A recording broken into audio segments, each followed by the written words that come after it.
Hi darlings, అందరికీ జై శ్రీరామ్. ఈరోజు మన 100 డేస్ ఛాలెంజ్లో డే 17th అయితే పూర్తయిపోయింది. మీరు ఆల్రెడీ ఎప్పుడైతే వార్మప్ నుండి మొత్తం వర్కౌట్ అయితే చూడండి పూర్తిగా. ఎక్కడైనా మిస్టేక్స్ ఉంటే చెప్పండి. అది కూడా మార్నింగ్ లేవగానే కొద్ది వాటర్ తీసుకొని వామ్ వాటర్, తర్వాత ఒక బనానా తీసుకున్నా.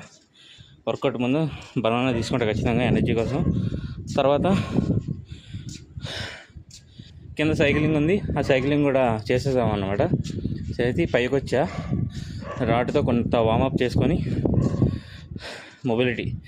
దీన్ని మొబిలిటీ వర్కౌట్ అంటారు. మొబిలిటీ చేసుకొని తర్వాత డంబుల్స్తో 3 kgs డంబుల్ ఈచ్ వన్ డంబుల్స్తో వర్కౌట్ అయితే 5 వేరియంట్స్ చేశాను. ఈచ్ వన్ వచ్చేసరికి ఒక 13 to 15 చేసుకున్నా. అలా 3 sets, అలా 4 వేరియంట్స్ చేశాను. అది మొత్తం చూడొచ్చు ఇక్కడ మీరు. అలాగే అకౌంట్ని ఫాలో కొట్టండి. మళ్ళీ నెక్స్ట్ వీడియోలో కలుసుకుందాం. జై హింద్.